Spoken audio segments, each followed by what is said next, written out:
Item ಯಾವುದೇ ಇರಲಿ try ಮಾಡಿ ಆಚಿ ಚಿಕನ್ ಮಸಾಲಾ. ಆಚಿ ಚಿಕನ್ ಮಸಾಲಾ. ಒಬ್ಬ ಶಾಸಕರಾಗಿ ಆಯ್ಕೆಯಾದ ಸಂದರ್ಭದಲ್ಲಿ ಜನಸಾಮಾನ್ಯರಿಗೆ ನೀವು ಉತ್ತರವನ್ನು ಕೊಡಬೇಕು. ಯಾವ ಕಾರಣಕ್ಕೆ ಅನುದಾನ ಅನ್ನೋದು ಲಭ್ಯ ಆಗ್ತಾ ಇಲ್ವಾ, ಅಥವಾ ಯಾವ ಕಾರಣಕ್ಕೆ ನೀವು ಹೇಳಿದಂತ ಮಾತನ್ನ ನಾನು ನಡೆಸ್ಕೊಡಕ್ ಆಗ್ತಾ ಇಲ್ಲ ಅಂತ ಹೇಳಿ ನೀವು ಈ ಸಂದರ್ಭದಲ್ಲಿ ಒಂದು ಪರಾಮರ್ಶೆಯನ್ನ ಖಂಡಿತ ಮಾಡಿರ್ತೀರಿ. ಈ ಕಾರಣದಿಂದಾಗಿ ಅನುದಾನ ನಮಗೆ ಲಭ್ಯ ಆಗ್ತಾ ಇಲ್ಲ.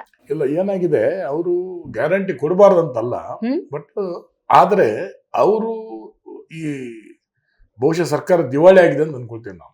ಯಾವ ಕ್ಷೇತ್ರದಲ್ಲೂ ಕೆಲಸ ಆಗ್ತಾ ಇಲ್ಲ. ಯಾವ ಕ್ಷೇತ್ರ ಯಾವ ಮನೆ ನಾನು ಬಹುಶಃ ನಾನು ಸುಮಾರು ಜನ ಮಂತ್ರಿಗಳ ಮನೆ ಬಾಗಿಲು ಹೋಗಿದ್ದೇನೆ. ಅವರು ಇಲ್ಲಪ್ಪ ಏನ್ ಮಾಡ್ಲಿ, ನಮ್ಗೆ ಫಂಡ್ ಅಲೋಕೇಶನ್ ಆಗ್ತಾ ಇಲ್ಲ ಅಂತೇಳಿ. ಒಳ್ಳೆಯವರು ಇದ್ದಾರೆ, ಏನ್ ಕೆಟ್ಟವರು ಅಂತಲ್ಲ, ಎಲ್ರು ಸುಮಾರು ಜನ ಒಳ್ಳೆಯವರು ಇದ್ದಾರೆ.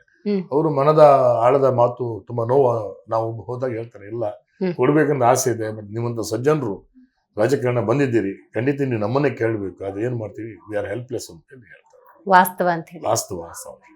ಕಾಪು ಸರ್ ಹೊಸದಾಗಿ ರಚನೆಯಾಗಿದ್ದು, ಈ ನಿಟ್ಟಿನಲ್ಲಿ ಆ ಭಾಗದ ಜನ ಏನ್ ಕೇಳ್ತಾರೆ ಅಂದ್ರೆ, ಮೂಲಭೂತವಾಗಿ ಒಂದೊಳ್ಳೆ ರಸ್ತೆ ಇರ್ಬೋದು, ಸರ್ಕಾರಿ ಆಸ್ಪತ್ರೆ ಇರ್ಬೋದು, ಸರ್ಕಾರಿ ಶಾಲೆಗಳ ಅಭಿವೃದ್ಧಿ ಇರ್ಬೋದು, ಈ ನಿಟ್ಟಿನಲ್ಲಿ ಏನಾದ್ರೂ ಕೆಲಸಗಳಾಗ್ತಾ ಇದೆಯಾ? ಇಲ್ಲ, ನಾನು ಒಂದು ತಾಲೂಕು ಆಸ್ಪತ್ರೆ ಆಗ್ಬೇಕು ಅಂತೇಳಿ ಆಸೆ ಇತ್ತು. ಒಂದು 100 ಬೆಡ್ ಹಾಸ್ಪಿಟಲ್ ಕೇಳಿದ್ದೆ. ಅದನ್ನ ಏನ್ ಮಾಡಿದ್ರು, ಒಂದು ಕಮ್ಯುನಿಟಿ ಹೆಲ್ತ್ ಸೆಂಟರ್ ಅಂತೇಳಿ ಇದು ಮಾಡಿದ್ರು. ಒಂದು primary health centre community health ಒಂದು 5 ಕೋಟಿ ರೂಪಾಯಿ ಕೊಟ್ಟಿದ್ದಾರೆ. ಆಮೇಲೆ ಅಲ್ಲಿ ಟೂರಿಸಂ ಫೋಕಸ್ ಮಾಡಬೇಕು ಅಂತ ಆಸೆ ಇತ್ತು. ಅಲ್ಲೂ ಆ ಕ್ಷೇತ್ರದಲ್ಲಿ ಕೂಡ ಅಷ್ಟು ಕೆಲಸ ಆಗ್ತಾ ಇಲ್ಲ. ಇತ್ತೀಚೆಗೆ DK ಶಿವಕುಮಾರ್ ಅವರು ಮಂಗಳೂರಿಗೆ ಬಂದು ಒಂದು ಒಳ್ಳೆ ಸಭೆಯನ್ನ ಮಾಡಿದ್ದಾರೆ. ಮುಂದೆ ನಾವು ಆಶಾವಾದಿಗಳಾಗಿದ್ದೀವಿ.